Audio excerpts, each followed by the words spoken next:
Hello, everybody. I know what you're thinking. Where the hell is Mike? Well, I have to open the show today with some disappointing news. You see, as much of a consummate professional as I am, sometimes I make terrible mistakes. And in this particular instance, I didn't record video for the show for the first 20 minutes. So you are going to get to hear the full show today. But for the first 20 minutes, there will unfortunately be no video. And that got me thinking, how can I possibly make such a grave mistake and not go unpunished for such a transgression? And I thought, what the hell can I do in order to atone for my sins? So what I'm going to do now is I'm going to allow you to listen to the latest episode of the Guitar Souls podcast while I sit here for 20 minutes. I'm going to vomit just saying it. I'm going to listen to Trapped for 20... Ugh. Sorry, that was so long. I think I can get through this. I'm gonna listen to Trapped for 20 minutes. I'm gonna listen to the song Headstrong for 20 minutes on repeat, and I'm gonna work it out. That'll be my punishment. I was gonna listen to Rob Chapman, but you know, who really deserves that? So enjoy the show.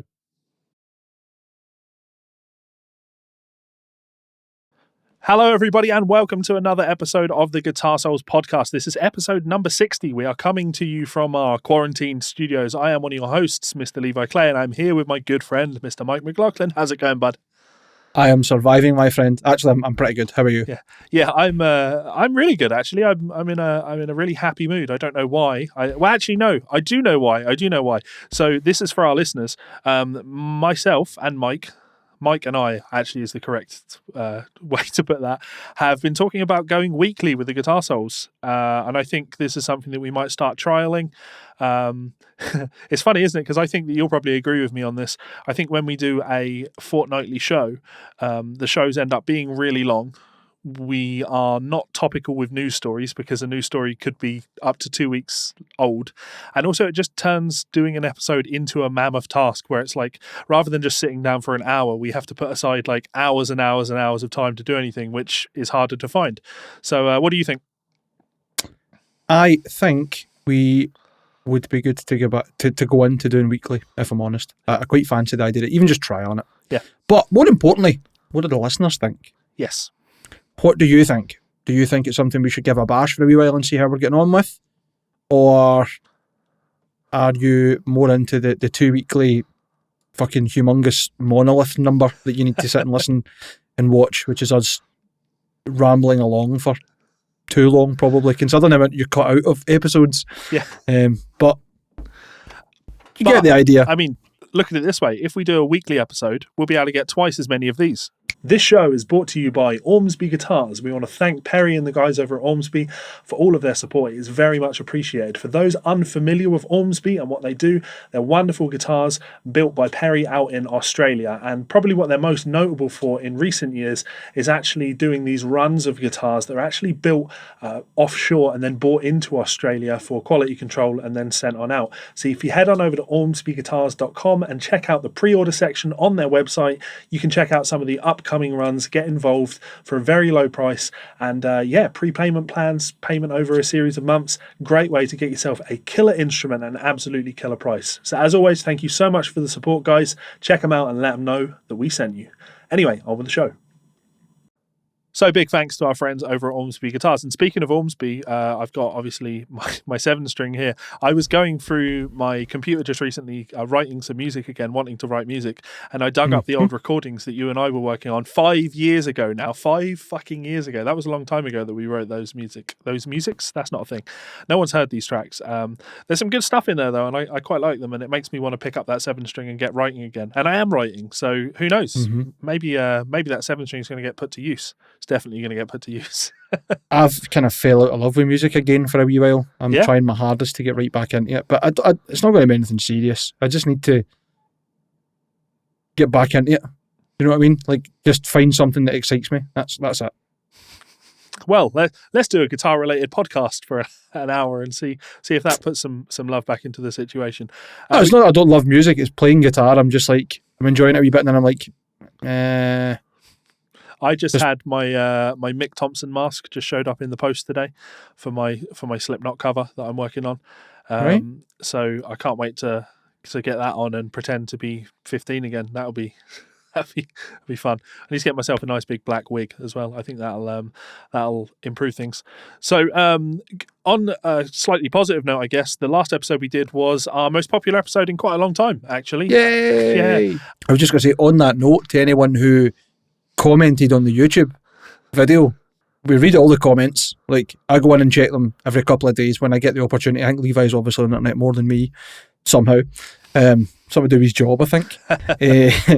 And even if I don't reply, don't take it personally. I've probably read every single comment that's been made towards me or Levi or between us. And we seem to spark off quite a lot of conversation in that. And there's a few that I didn't reply to. And it's kind of partially an apology and also a reason. So I'm sorry if you haven't replied for me, but I'm exceptionally busy. And when I'll try to reply, I'll always sit and like overthink what I want to say. Yeah. So rather than it being like a 2 minute, I ain't bother. Like if it's like a serious question, like obviously a lot of people were really annoyed that we would comment anything about America and we don't know anything about the place, which, okay, fair enough. Still allowed to have an opinion on it. Yeah.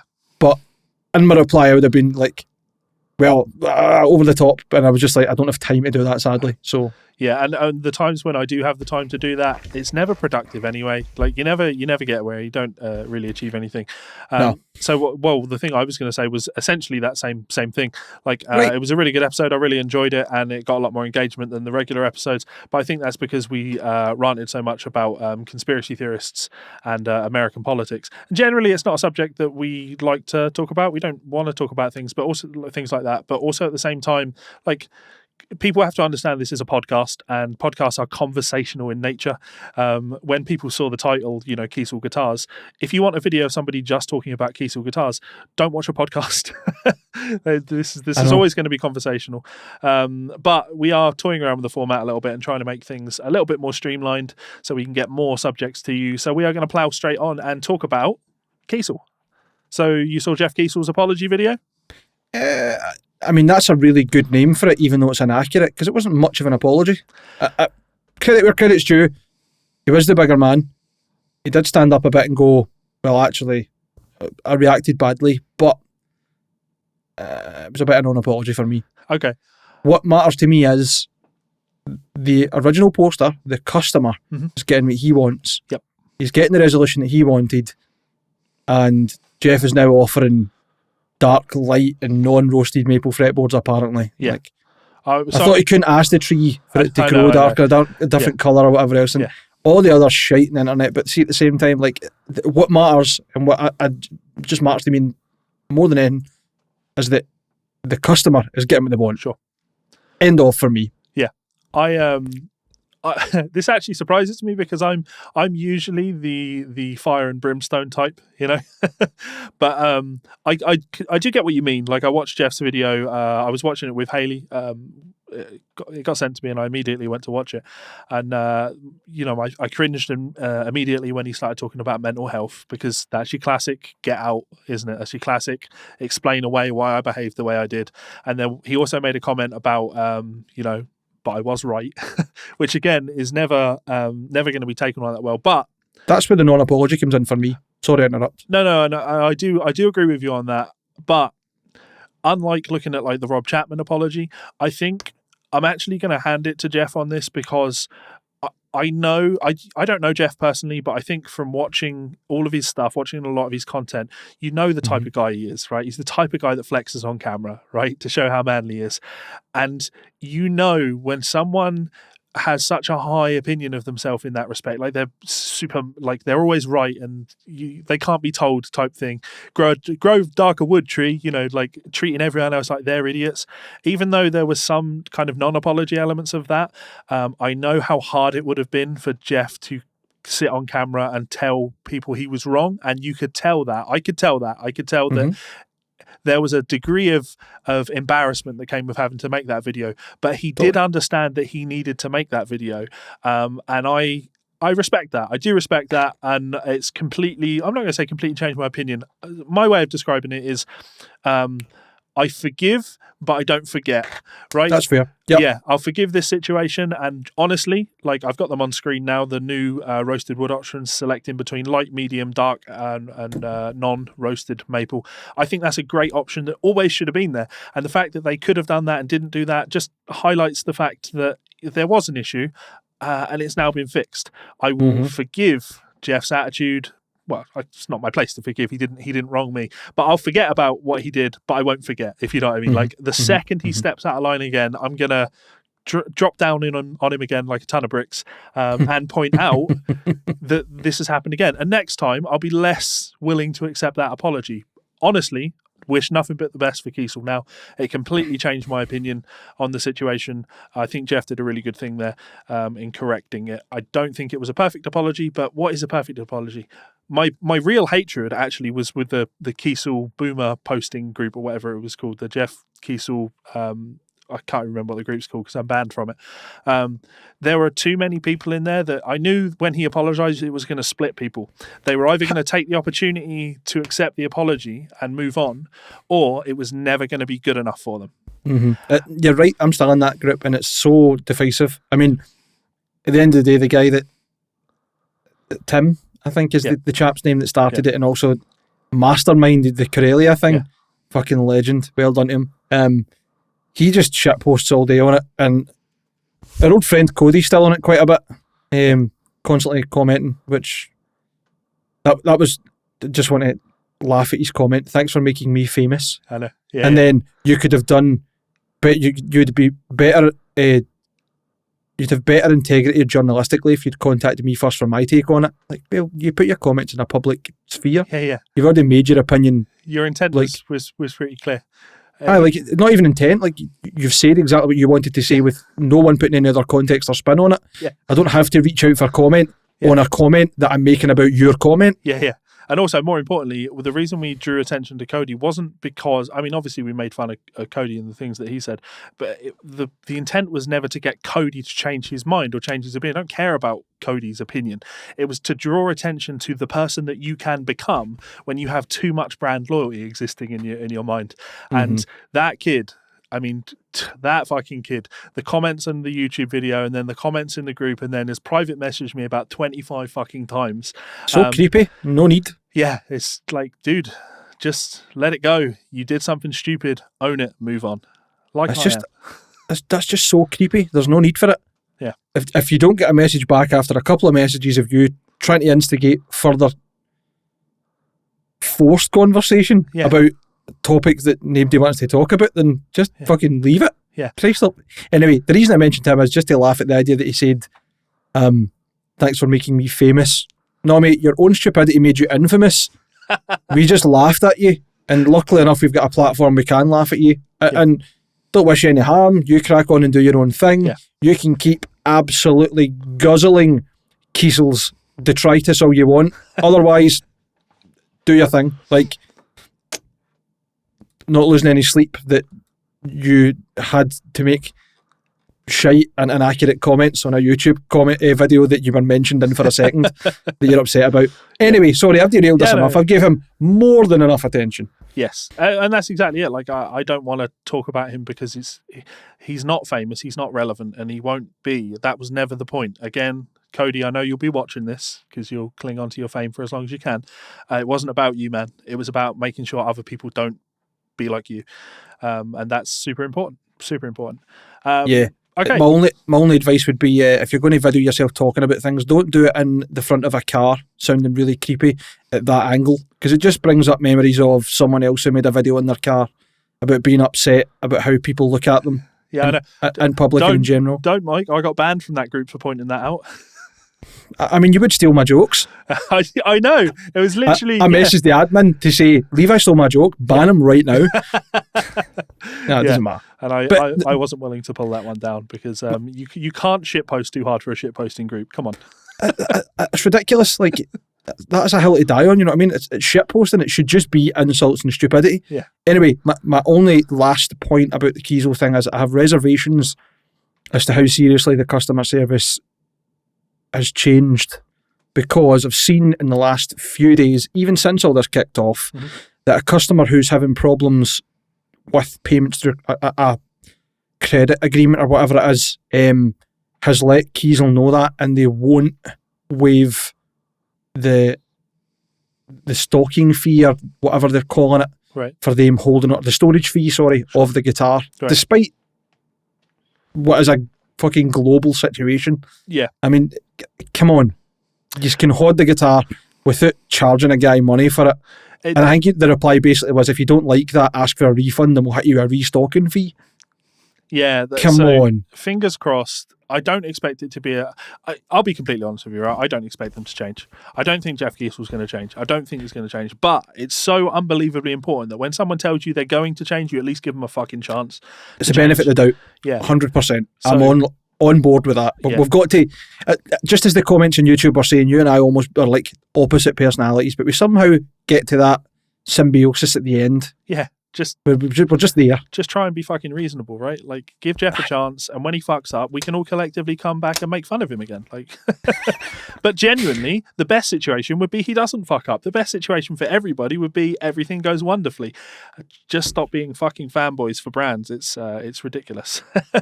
Yeah, and if you're going to do it, don't take it to the nth degree on a shit posting group where all you're doing is making yourself look silly. Yeah. Okay, let's move on. Where's Scranton? Scranton? Is that his name? Scranton? Puddler Mud Singer. Great singer. We had so much fun listening Tremendous to that range. video last day. Tremendous range, yeah. But he I can't believe this. This is such a hilarious story. Puddle of Mud frontman responds to toxic comments bashing the band's recent Nirvana cover and describes jealousy as toxic. This is something that he wrote on social media. Rise above others who try and take you down. I'm at my best now, and that's all that matters. I pray for all of you because we care. Jealousy is toxic, and toxic people are a waste of time. We walk away with nothing but a smile. Okay, and the rest is walk away with a right good smile on our face laughing at your terrible singing. What's wrong with doing a Cody and just owning it? Just put your hands up and say, yeah, it wasn't my best performance. It's just... It wasn't his best performance. Like, you can go back to being a terrible person. Crack on. Yeah, like, it doesn't matter if you're right and that everybody else in the world is an asshole. Like, you could hand out certificates to every single person saying, here you go, you're an asshole. Here you go, you're an asshole. Here you go, you're an asshole. Doesn't matter how many of those certificates exist. Your performance was still embarrassing. On the note of performance, though, I didn't watch it live, but I'm sure you saw Post Malone did a Nirvana live performance thing on YouTube. Nirvana, Post Malone cross Nirvana tribute live stream. I seen it mentioned, but I never watched it, if I'm honest. Dude, I'm not really a Nirvana fan. In fact, I'm the opposite of a Nirvana fan, and I'm not a Post Malone fan. But obviously, I knew we were going to have to talk about this, so I fired it up and just watched About a Girl, because I thought that would be a fair one to watch, because that was the one that Puddle of Mud did. And much respect to Post Malone. He does a really, really good job. Really good job. Really good job. He's good. He can sing quite well. He's good. Yeah, no doubt. And he's got a full band, and they're playing, and it's Travis Barker on drums. And honestly, they put on a good little performance there. I'm genuinely, very, very impressed. Up until now, my only experiences of Post Malone have been being told that he did a song with Ozzy, listening to it, going, that was fucking dreadful, and then being told that Post Malone's producer was producing Ozzy's next record, and there'd be another Post Malone song on there, and again, that was dreadful. And of course, our friend Jay having a crush on him. So I've seen his face more than I've listened to his music. So not somebody that impacted me, but watching that performance, very impressed. Well done, Post Malone. I think you did well there. You did well there, and you raised a lot of money for charity, which is good. Another one that's quite good, I don't know if you've seen it, or certainly good up until one point, is Radio 1 Live Lounge did like a big collaborative cover of Times Like These by the Foo Fighters. Okay. And it's loads of like serious pop artists and current artists, right? And then the Foo Fighters are in it as well, and loads of other people. Yep. And I expected it to be a hot piece of shit, but it's actually not bad. And funnily enough, it was Kieran sent me a message, and it was almost like two peas in a pod, because he sent me a message just saying, this is really good till AJ Tracy starts rapping. And I was like, You read my mind. It was really good until that guy started needlessly, shittily rapping over the song. Because otherwise it's just pop artists singing Times Like These by the Foo Fighters. Yeah. Like in a kind of acoustic, stripped down, unplugged versions. It's good. I just thought I'd give that honourable mention. That's another one to check out. Mute it when AJ Tracy comes on the screen and then unmute it when he leaves. Yeah. So here's something else that I wanted to talk about at the start of the show. Unfortunately didn't because wasn't filming anything. This, like, people are going to listen to this, hear me talking about this and think that this is an ad. I've received no money in exchange for this. I'm plugging this because I want this to happen. I want this to be a thing. I want everybody to head on over to Kickstarter and check out Troy Grady's The Magnet project, which is the smartphone camera mount for that he uses for cracking the code. He tried to launch this. You've seen this camera, right? You've seen this thing that he uses for all of these videos. I just can't see a good reason why everybody wouldn't either A, want to own one of these, or B, actually need to own one. You know what I mean? Like, it doesn't matter if you're a guitar teacher or a student of guitar or even just a content producer. Like, having this smartphone mount and being able to film your picking hand is just one more thing that you can include in videos, you know? How much does it cost? The pre-order cost on it is $50, which is justifiable, definitely. Yeah. Well, it's not a lot of money. It's genuinely not. Like, I have actually an Axe Cam mount, which is made by a competitor. They sent me it for free to check it out and to give them like product feedback on and tell them where they could improve it. And I gave them some, points that I would look to improve. Their design is nowhere near as elegant as the Magnet, and it's 4 times the price. It's $200, which is just like astonishingly expensive. For $50, this is absolutely worth a punt. Troy tried to launch this a good few years ago. His platform was much smaller then, and he didn't hit the goal. Looking at it as of now, there's 23 days to go on the project, and they're at £36,000. They need to get to 52. So I am looking forward to getting mine, and I'll make some cool videos with it. If this appeals to you, please do consider going and checking it out. Yes. It looks good. Right, Mick Gordon. Yes, Mick Gordon. And Bethesda. Those cheeky monkeys at Bethesda. Tell me the story. So, I mean, I can give you a TLDR. I don't know all the specifics. Sure. ID Software, not just Bethesda, to be fair. So, we've spoke about Mick Gordon before, obviously being the incredible producer and recording artist that he is. For Doom. We spoke about Doom 2016 and just how immersive and ridiculous the soundscape is in that, and how the music ramps up when you go into action and calms back down, and all these things. He did a few other soundtracks for games, but that's probably his most notable. And the hype that was going to be around about Doom Eternal. Yep. And we've seen the death metal choir or whatever it was that he'd set up really of all these really famous, or a host of between famous and not famous musicians who all applied to be part of this choir, which is cool as fuck. The Doom Choir, I think it was called. Mick working through all this stuff, hype getting bigger and bigger. I was getting more excited, like, this is going to be fucking cool again. I'm not too fussed about the choir thing, but everyone else will be fucking banging. I'm sure it'll work it in and make it amazing. And then it came about, I've not played the game yet, but it came about that Bethesda and ID had basically decided they were just going to fuck about with all the music themselves. And I think they more or less took Mick's stems and went, all right, cool, we'll mix, we'll master, and edit the tracks in any way we want. Yeah. Because we want the music to suit how we want it, which to me is a fucking slap in the face, really. Like, imagine you made like a Michelin star meal, right? Like, you made all the components, you made this, I don't know what you would have like for a Michelin star, to be fair, but like all these beautiful parts, and you were going to put them together on the plate, and somebody else came in and went, no, we're going to do it, and then just ham-fisted it right through the plate. Like, what the fuck? Why are you doing that? Yeah, like, it's definitely really, really, really fucking questionable why this has happened. I can actually, there's no excuse for this, because it's not like if we're talking about music that he'd written for cutscenes, that then they changed the cutscenes, and when you're writing music to sync to actual video, there's an art to that. And if the video gets changed for whatever reason, then you're going to need to make changes to the music. Maybe they didn't have the budget to do that, so they did that themselves. But I don't think this was music that was for cutscenes. this is video game music, so it's loop-based music. It's music that should just be able to repeat.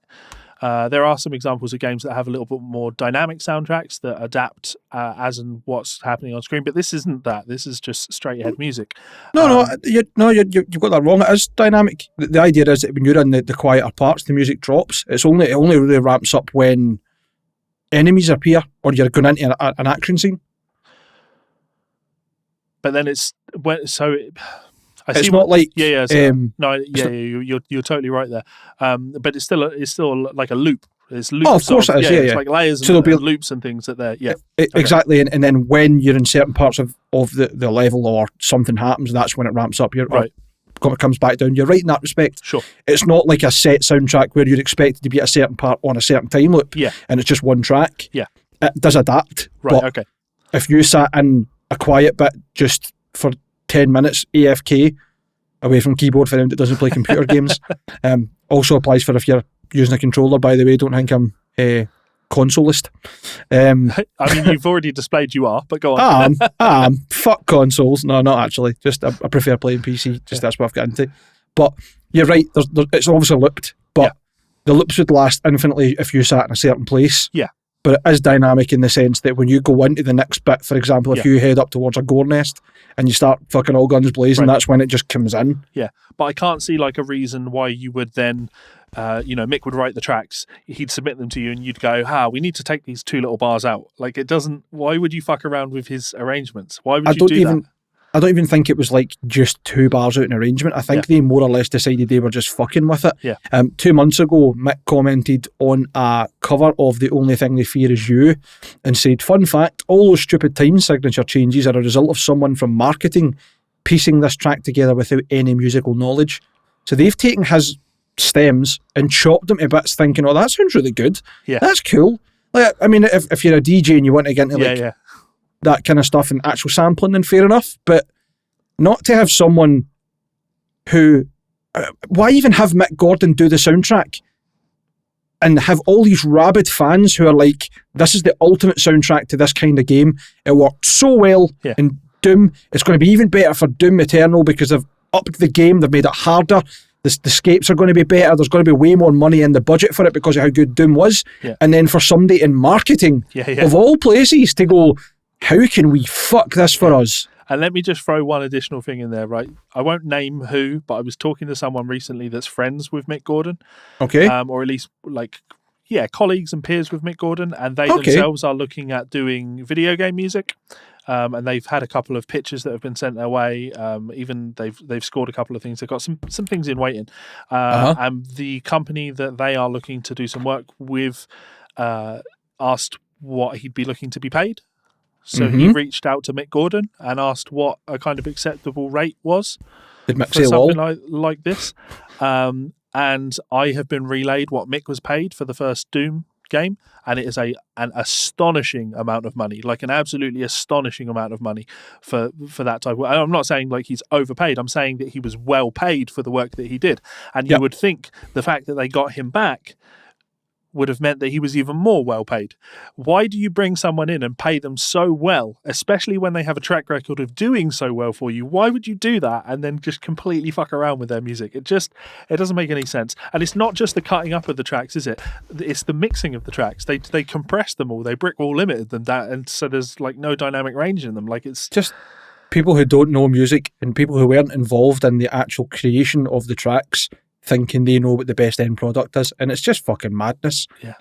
Other things that have happened throughout this scenario in the last couple of weeks have been like Mick basically reaching out and saying he didn't get to mix the tracks. He only mixed a few of the tracks on the soundtrack, and he wouldn't have done it the way it was because people were complaining about the BFG division mix for this year not being as good as the 2016 one. Another one about him deleting a tweet about a live Doom Eternal show. And then also, I think just about over a week ago, commenting on Instagram, he'll never work with Bethesda again, likely. I think what's happened since then, I don't have up on screen, is Mick has agreed to mix and release the tracks himself the way he wanted them to. I don't know how that will go, if it'll be an unofficial thing, if he needs to ask permission from Bethesda and ID, I don't know, but I'm just going to jump in, and because I know we're going to get comments on this. It's id. id Software. I didn't know that. That's good to know. I know. I went with ID for years as well, but then I listen to gaming podcasts. That's all I listen to, and id. Stupid name. I done the same thing with like loving Audi cars and seeing the ABT, this German tuning company that puts these special body kits on and stuff, and I'm like, they're really cool. It's not. It's ABT. ABT is ABT. Right. That's how you say it. Okay. And I was like, it's not a word. But anyway, doesn't matter. I was wrong. Yeah. Take it to the chin. I'll do Jeff Kiesel. I'll accept that I wasn't right. No, I really think that Bethesda and id Software both need to really get the fucking finger out here and go, how do we... I mean, obviously, the game will have sold anyway, but how do we make this right? Not only to Mick, but to the fans that have bought in to the lore of having Mick involved in the project. And the beauty all they need to do is patch it in and have the soundtrack changed. Exactly. This isn't beyond fixing. We're not in the cartridge days anymore. This can be fixed. This shouldn't just be fixed because Mick Gordon is telling, but this is to you, Bethesda, or id. This shouldn't just be fixed because Mick Gordon is telling you this needs to be fixed. This needs to be fixed because fans of your game are telling you it needs to be fixed. I cannot fathom how we have found ourselves in this timeline, if you like, whereby music fans' ears are so well attuned to production and the standard of production, like it never would have been years and 20 years ago. Music fans would certainly listen to records and say, I didn't like the way that sounded. But because home production is so much more common now, and a lot of music fans produce their own music, they have a real kind of switched on approach to production, and you have to listen to these people not just as your fans, but people that are objectively right about things. You can fix this, do something about it. Yeah, I think on top of that as well, like, we are in an age of information. As you're talking about, also, like, people being bedroom producers and knowing that like the process and what needs to be done and how to fix it, at least on a theoretical level. Like, it's also really important that you keep like reviewers and content creators that are talking about that kind of media on your side, and to show a blatant disregard for somebody else who's also a content creator that was officially linked to your project isn't really good. I mean, it's easy enough for people to be like, well, actually, you fucked this guy over. I don't know what money's been paid, or if it was maybe I am not a lawyer, allegedly, I'm throwing it out here right away. Total speculation. Maybe that had some impact on any royalties Mick might be due, or financial liability, or claim of ownership to the tracks. Don't know. Doesn't matter if it is or not, but it's just such a poor decision on id and Bethesda's decision on their behalf. Just fix it. Fucking fix it. Yeah. Having said that, Mick Gordon is extremely well known because of his work on the Doom stuff now, and his career's only going to go on the up from this, isn't it? So totally. But why would id and Bethesda burn that bridge? That's all I'm trying to understand. Yeah. Why would you fuck that when, as you say, that guy's career is just starting to really take off? Because it's really, as we know, it's really, really hard, even though, like, you've literally done it on this episode. Sometimes it's really hard to just put your hands up and say, we fucked up. But we're not human. I got it wrong. Like, Bethesda, you can do this. You can say, it's all right, I got it wrong. We're going to make it up to you. We're going to make it better. We're going to make the situation better. And to be honest, you probably won't fix the situation with Mick, but you can make your game the best that it can be. So I would like them to see them do that. I've also not played it yet, though. So same. The reason I've not played it, genuinely, like the reason I haven't bought it or anything, is because I'm like, I don't want to support this game if they've fucked Mick over that way. Like, I'd love to play the game. I'd love to get teeth into it and spend a couple of hours, like, especially with the new parts of the computer, etc. The new RTX fucking DLSS 2.0 driver where everything runs super smooth and looks beautiful. Oh, I really want to, but at the same time, I'm like, no, like, I don't want to have a subpar experience in comparison to what it might be if id and Bethesda catch up. Yep. I'm not going to say when, I'm going to say if. I'm hoping this is going to be the fucking Sonic movie 2, where it's like, nah, fix that fucking shit, and they go, well, actually, we'll need to. Yeah. So all it's going to take is a bit of solidarity. Anyway, sorry. Okay, cool. Let's move on to the next story. I like this. You sent this one over to me. I think this is actually a really interesting one. Are these stunning Epiphone Muse models the affordable modern spec Les Pauls and SGs that we have been waiting for? As soon as I saw them, I thought, they're interesting at the very least.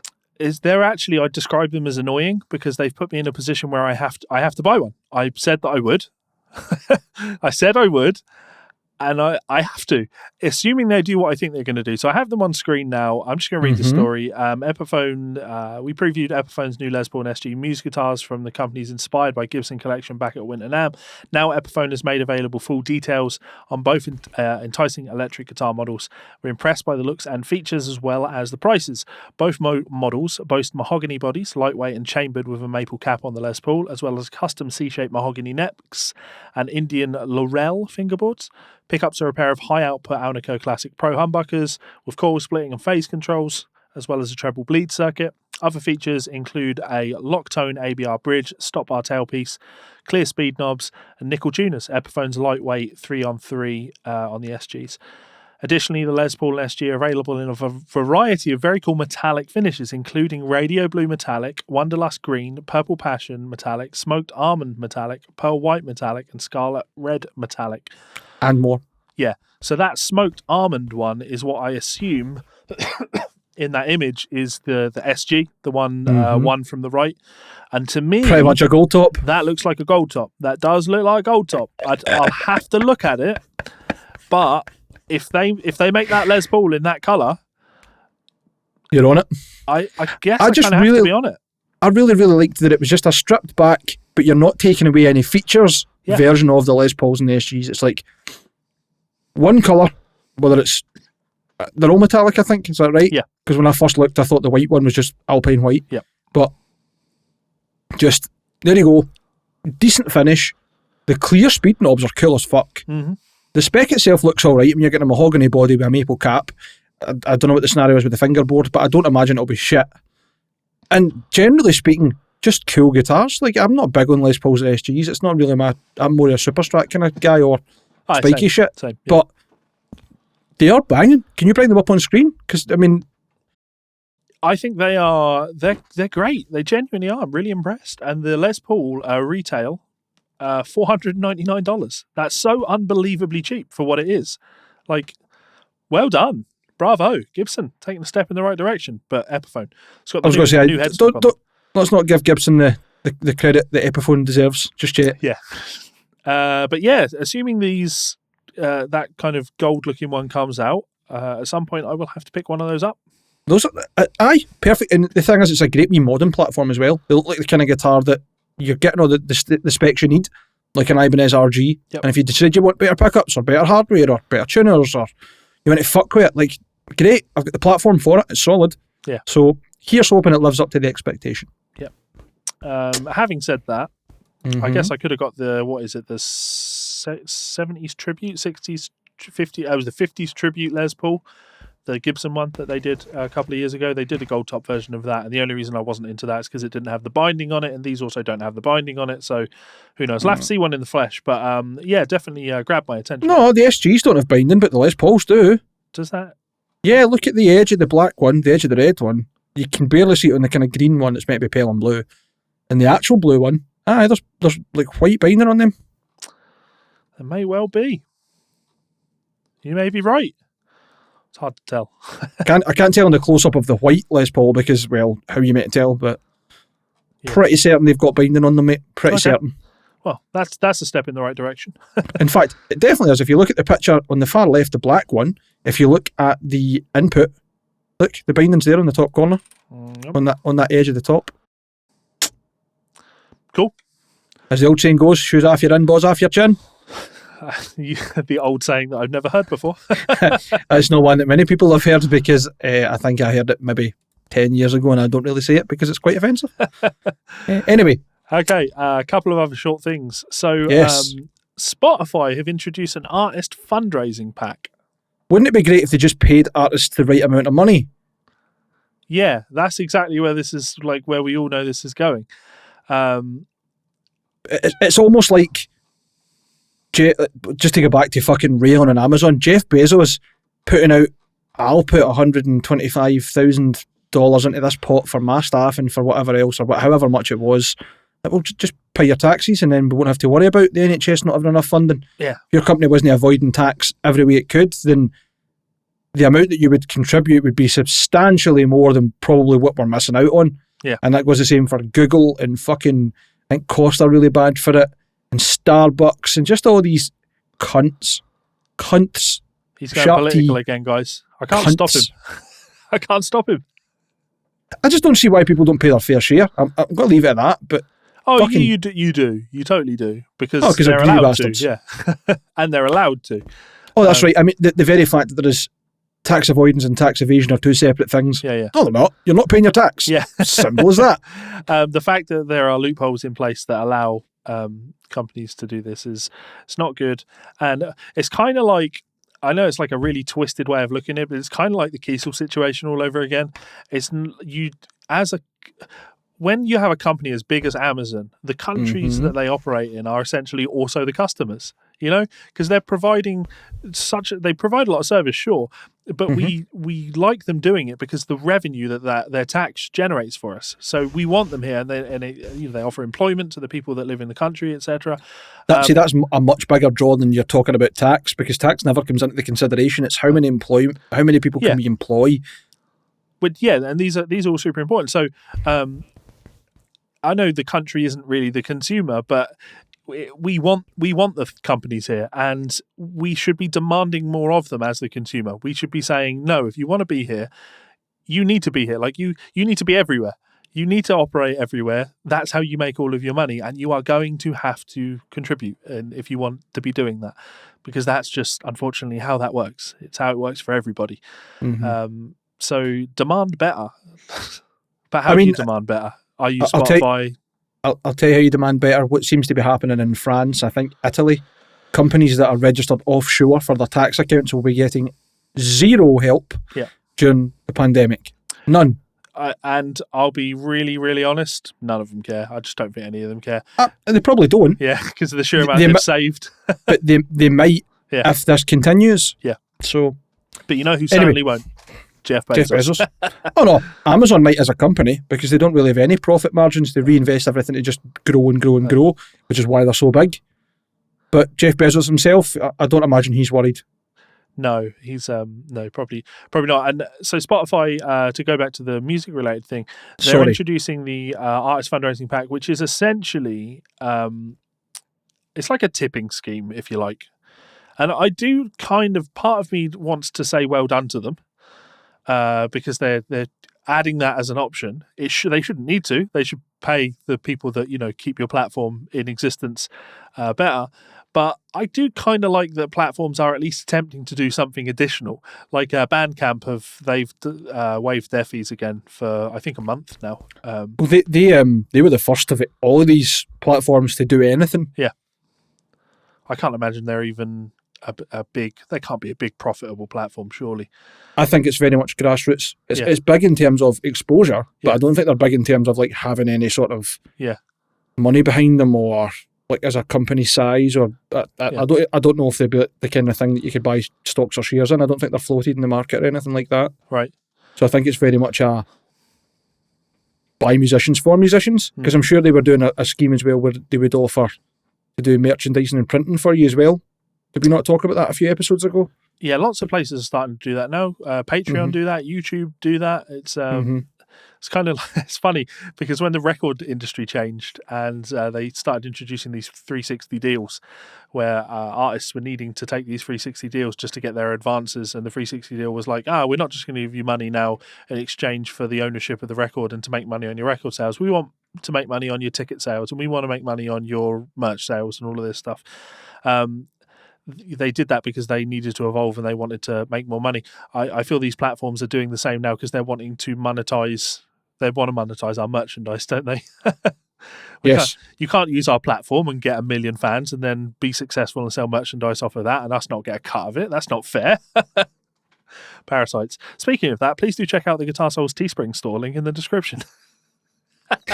Was that about parasites? I know. No, not at all. Yeah. So I'm just going to glaze over this article. Amplifying artist fundraising with Spotify's global reach, £1 million artist relief effort from Cash App.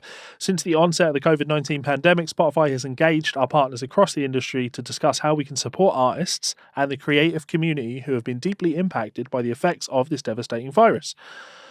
Though streaming continues to play a key role in connecting creators with their fans, numerous other sources of revenue have been interrupted or stopped altogether by this crisis. To try and help those in the music community most in need, Spotify has made contributions to Muse Cares, the CDC, and the World Health Organization, and established a $10 million matching fund through the Spotify COVID-19 Music Relief Project, with additional artist support organizations. So this is all the patting ourselves on the back.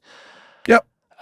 We also felt we could uniquely help by providing the global reach of Spotify to artists who are fundraising during this challenging time to help them get the word out to fans, many of whom visit them on Spotify every day. Okay, cool. That's why today Spotify for Artists is launching a new feature, the Artist Fundraising Pack. Just like artists can select. Okay, I see what you mean. Just like artists can select any piece of music to highlight on their profile as an artist's pick, they can now highlight a fundraising destination in addition to their artist pick. First and foremost, this feature enables artists who are interested in raising money to support themselves, their bands and their crews to get the word out to their fans and their Spotify artist profiles. We have a strong group of initial fundraising partners. Artists can choose to add a link to a Cash App, GoFundMe, PayPal.me, etc. I just don't know what to make of it. I tell you what I make of it. It's an effort, but it's too little an effort, too late to support artists. I mean, I don't mean that to knock what they're doing because it's still substantial. Yeah. But they could have been doing so much more way before all of this. Yeah. They could just be paying people the right amount. I mean, they're the lowest paying of all of them and they're the biggest platform. Yeah. It's how the fuck can they afford to match funding up to $10 million out of nowhere when they can't even pay you the right amount or a fair amount, not the right, but a fair amount for streaming your fucking music. Yeah, it's I hate to. I love taking devil's advocate positions, right? I do understand the complexity of the position from Spotify because they're not really filtering the artists that can release music on their platform. There's essentially an unlimited amount of people that can access their platform, and therefore there's a virtually unlimited amount of music that can be streamed, and users therefore can essentially stream an unlimited amount of said music. And if you're only paying £10 a month, £15, whatever it is, I don't even know what I pay Spotify per month, you have the ability, though I'm sure many people don't, but you do have the ability to stream so much music that it's impossible that your money could be split up amongst the artists in a way that is even close to equitable. So how do you go about dealing with that? Well, give more money to the people that get the most streams just in general, less money to people that don't get any streams? Do you just go full on socialist about it and split it up? Like, it's a very complicated thing. I don't want to pat them on the back and say they're doing their best because I think they can do better. But what I can definitely say is I'm glad I don't have to come up with the solution. Same. The problem here is I know that it's a convenience model and it's that $10 a month, £10 a month, whatever. Some people do grudge still paying that, but the problem here is pricing. They've priced it far too cheap for the amount of stuff that's on there, and the issue we've got now is that it's all about convenience. People aren't going to, like, I had Spotify when it was first in beta or in alpha, whatever it was free with adverts, and then it started charging me and I was like, I'm not fucking paying that. Like, that's just, and that's my mindset. I'm arguing against that, and that's how I was. Yeah. So I'm like, the premise here is that they're giving too much for too little back. Yeah. And they're still trying to make a profit. Well, they're definitely making a profit. Yeah. I don't mean that as in like they don't make a profit. They clearly do. And I'm going to jump in and say someone's going to send us links to showing us Spotify as a business doesn't make a profit. Yeah, of course. It doesn't matter. All of the staff still get paid. And the people at the top still make a lot of money. In fact, the people at the top make a lot more money than the musicians that they make all of their money from. We're not talking about, like, if there's one thing that I can say after the success of the last episode, it's, I don't want to say I'm not interested in your stats, right? It's that statistics in general are so unbelievably easy to be manipulated to make any point you want. Any point you want. I'm not interested in you saying to me, oh yeah, but if you look at the population of America versus the population of Spain, like America's actually doing really well with COVID-19. I could just as easily say, well, that's a misrepresentation of the statistics. It definitely is a misrepresentation. They're twice as many deaths as everybody else. Everybody else. Not in terms of their overall population. But then you have to remember, America's fucking huge. It's a huge, massive land. It's an unbelievably massive, massive land. And it doesn't change the fact that all this is avoidable, certainly containable. Yeah. That everybody else has done. Yeah. So the UK is making its way to number 2 in the top ranks, and I can tell you this certifiably because Nancy's been looking at the official stats. Being a journalist, obviously her integrity up there in terms of actually reporting the right numbers is correct. If the UK was reporting the deaths of people in nursing homes in their total statistics, we would be number 2. The USA is number 1. We would be behind Italy and Spain. That is fucked for us. But then for somebody to argue that the States, it's not that bad, considering there's so many more people. Yeah. Like, you've got twice as much as Spain and Italy, and the other two that everybody's reporting on being like cataclysmic, this is the end of the world. Yeah. And then you've got like people in your population who are protesting that they don't want to stay in their house because they want to go for a haircut and they want to go and fucking eat Popeye's chicken. Like, what? Yeah, if you're sat in your small village, that's probably a bad way, but if you're sat in your small town in Minnesota, right, and going, this isn't a big deal because look at the stats, and plus there's none here.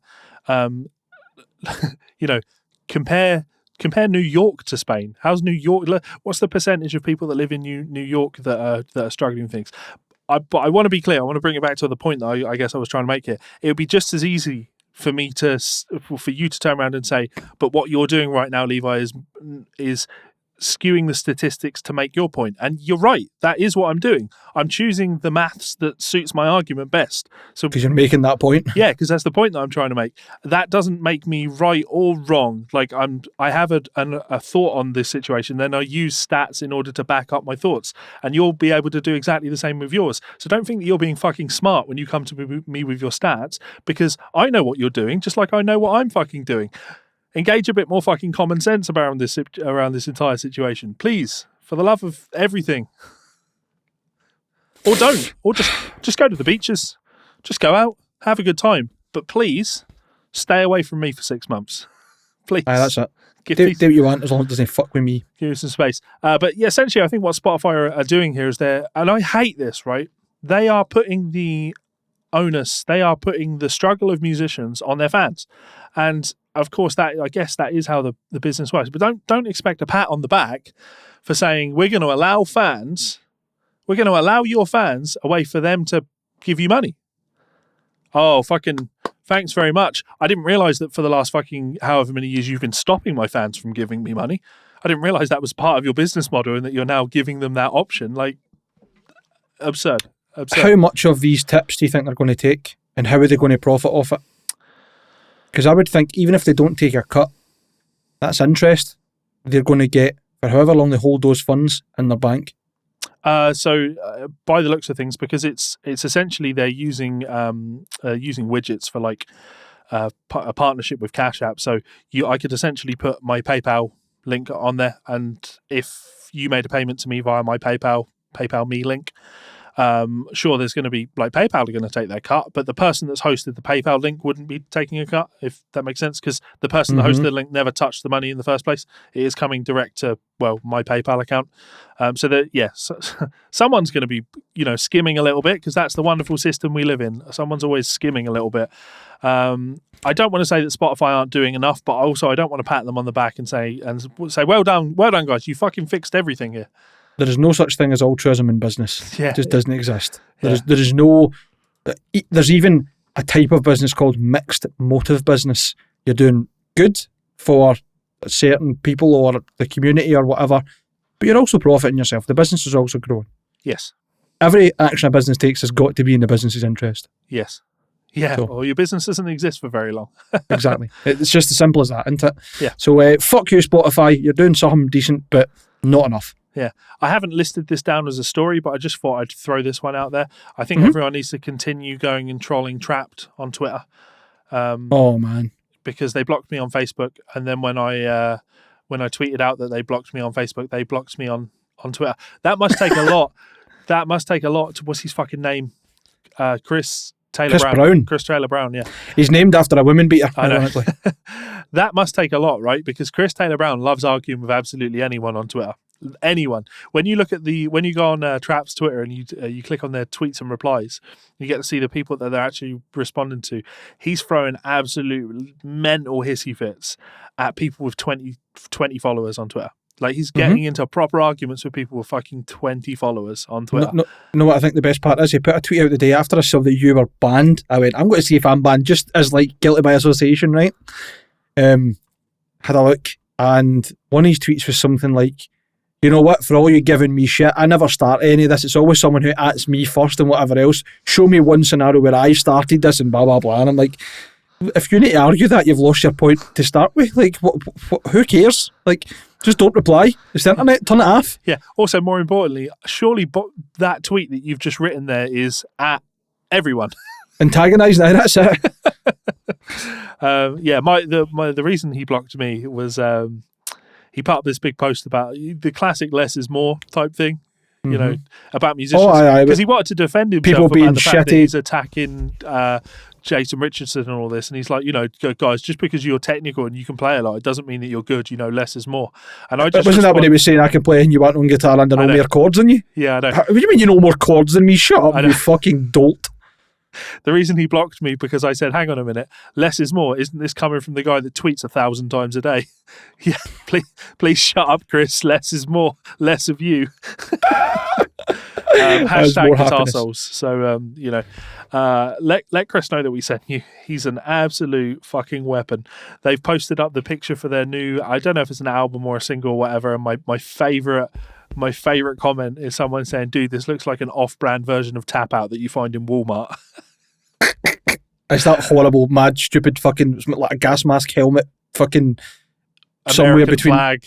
I was going to say it's like Blue Lives Matter personified. Yeah, it's like that and the Punisher put together. It's just grow up, man. Fuck's sake. It's called Ready or Not. Yeah, fucking shut up, dick. Endo, fuck that guy. I know. Yeah, I mean, I thoroughly enjoy. The beauty of blocking someone on Twitter is I just open up an incognito window. I can still, look at all the fucking lunacy that you're posting. The same with Facebook. I can still see all of your posts. I'm still having the chuckle. I just don't get to poke at you anymore, which does ruin my day a little bit because I do like the poking the bear type thing. But it shouldn't, considering there are literally hundreds of thousands of people poking that guy every single day.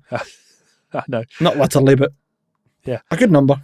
Okay, final story. So I had no idea this was an actual thing. The copyright battle over Dimebag Darrell's iconic Dean from Hell appears to have come for an end. Buddy Blaze Webster has claimed that Dean Guitars stole his famous design. I didn't know about this either. I mean, it's a very famous guitar. It's the Dean from Hell. Yeah. So I'll read the story. Long-running copyright dispute battle between, so long-running, but I didn't know about it. Buddy Blaze Webster, a childhood friend of Dimebag Darrell, who played an instrumental role in the creation of Pantera Axeman's iconic Dean from Hell electric guitar. Dean Guitars appears to have finally come to an end. So, yeah, very long run-on sentence there, but cool. On April 17th, an 11th Circuit Appeals Court rejected Webster's challenge to a federal judge's dismissal of his copyright lawsuit against Dean Guitars and its parent company. The court found Webster waited too long to sue. This is really interesting, right? Because we talked about this with Gibson. Yeah. Common theme. Yeah. According to Courthouse News, the 11th Circuit agreed with the federal court that the period in which Webster could have sued expired years before he filed his claim in 2017. So Dean Guitars have been making this guitar and you feel that it infringes upon your intellectual property rights and you just let them do it for... When would this have come out? Maybe that was his nest egg, and I would say it would probably be sometime around about 2006 or 7. Is it as late as that? Well, it was 2003 that Dime died, I believe. And that was when like the Razorback and stuff was kicking about. Were these out before the Razorback, actually? Yeah. I mean, there's a picture of him playing it in an old Pantera video. Mm-hmm. So this has got to be like mid-90s. The original one, as in his one, Well, the thing that he... Are you talking about Dimes or the one where they started mass producing it? I guess technically we're talking about when it was mass produced. I don't think it's as early as the 90s. Okay. But... Because in the 90s, he had a wee run with Washburn as well, if you remember. Yeah. So I think, because for what I remember, when all the Dime guitars came out when Dime passed away, so let's say early 2000s. Right, okay. So there you go. The best part of 15 to 20 years. Yeah. At least. Yeah. We're I guess we're not arguing, but I guess we're pulling up a completely insignificant point. It doesn't matter if it was a fucking early 90s or 2005. Like, you filed a claim in 2017.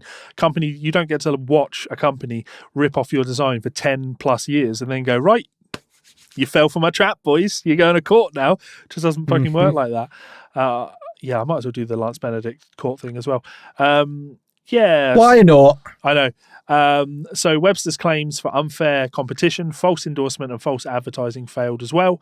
Webster presented little or no evidence that Dean intended to misappropriate his goodwill in the sale of his DFH reissues, the US Circuit Judge Charles Wilson wrote. Rather, he presented video interviews to show him several years after he became aware of the DFH reissues, willingly discussed the history of the DFH to promote his legacy and sell his own guitars. So, yeah, very strange. It's strange. I don't know if strange is the way to put it. It seems like he wanted to springboard off of Dean selling his designs to make his own company, and it didn't work that way, and he went,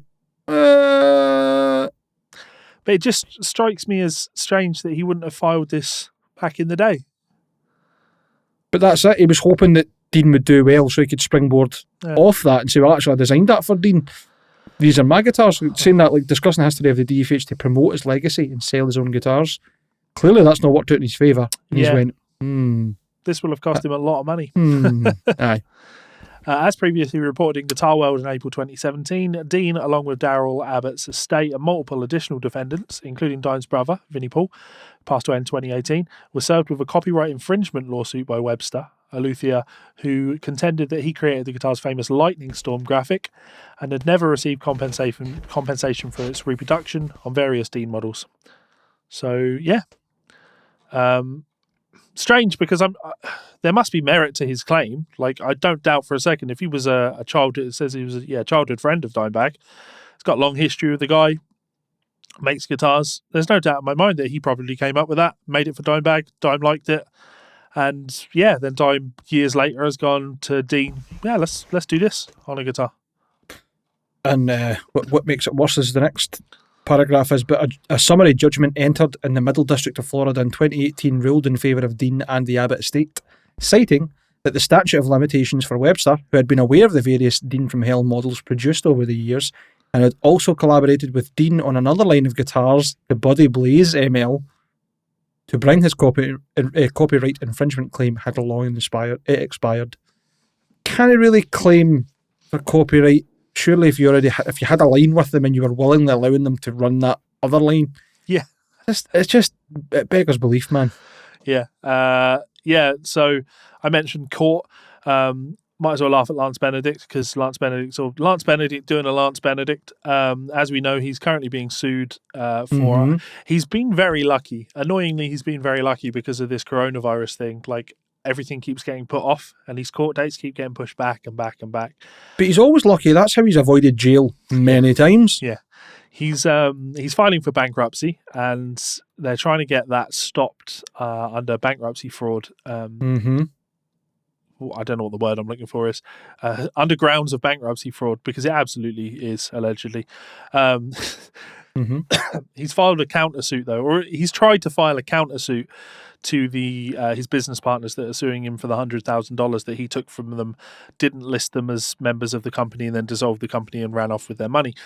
He is trying to file a countersuit and add me to it. He's trying to add me and Google and Facebook. Yeah, because and YouTube. None of these things were anything to do with his business, but they were all conspiring to bring him down. I know. You're right. The head of Google and the head of YouTube got together and went, we better phone Levi so we can ask him his opinion about Lance Benedict.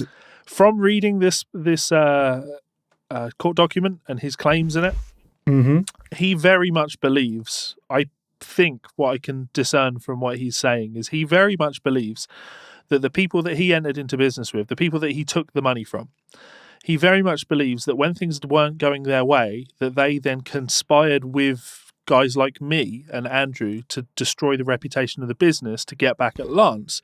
Well, first of all, that would be ludicrous that they'd invest all of that money into your business and then try and destroy their own investment. Second of all, I would love to get added to this because I have honestly, you could put a gun to my head right now. I don't even know the names of the people that are suing him for 100,000. I've talked about this story a ton of times and I still don't know the names of the people that are suing him for all of this money. I can absolutely assure you I've never conspired with these fucking people. I've never spoken to them in my life. I talked about it because it seemed interesting to me and because it seemed like something could be done. I could shout about it enough to try and stop people from losing some fucking money. So he's trying to add me and a bunch of other people to this countersuit. He's not going to be successful because he filed late. But here's the fun part. He's trying to sue us for $3 million. So there you go, guys. Another lawsuit Levi Clay's involved in, and they want to take me for $3 million this time. Wonder how that one will end up. You fucking deserve it. That's what I would say. Yeah, fun times. Cool, and that's all we have for you today, guys. Nice short episode, and 2/3 of it. You only had to look at us for 2/3 of it. So no video on the start of that because it's all right. We'll be back in a week. You're a wahoo. Yeah, I know. I have a plan in place for that though, so don't worry about that. I mean, I say don't worry about it. You already will have seen it, so don't worry about that, guys. I want to just do this. This show has been brought to you by Ormsby Guitars. If you are unfamiliar with Ormsby and what they do, I would recommend you head on over to ormsbyguitars.com. Absolutely wonderful instruments made out of Australia by Perry Ormsby.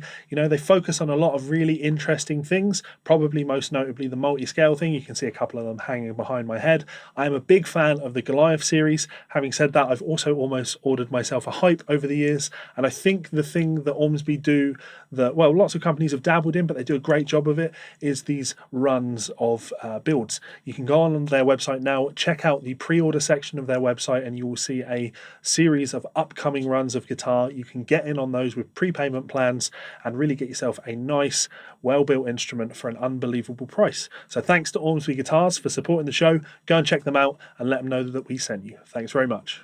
So that's all we have for you guys. Do hope you enjoyed this episode. Do hope you enjoyed the shorter format. Like I say, the plan will be hopefully to try and get you an episode once a week now, so we can stay topical with things that are on the news. As always, I'm going to make mention to my Discord server. I will, if I haven't posted a link in the description, just ask me for one in the comments wherever you happen to be watching that, and I'll send you one. That way you can share your Guitar Souls related stories with us on Discord server, and you can also make comments and give us feedback and hurl abuse at us and all of that good stuff, because essentially once we've got enough content for us to actually talk about, we want to do an episode.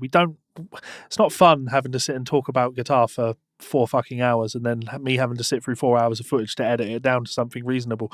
I like the idea of doing this, and we do hope that you've enjoyed them. Any thoughts on that, Mike? I think you said it pretty succinctly there. There's not really much else to add. Just thanks for putting up with us, and here's hoping it lasts. Yeah, hopefully they made it for all that no video at the start, right? Oh no, there'll be plenty of video because there'll be something silly you'll put in, I'm sure. Yeah, I've got something planned. Mm-hmm. Right, again, one more big thank you to our friends over at Ormsby Guitars. Please do go check out the Magnet. Check us out on Teespring, and we will be back at some point next week to talk more Guitar Souls and guitar-related things. Until next time. Goodbye, buggers.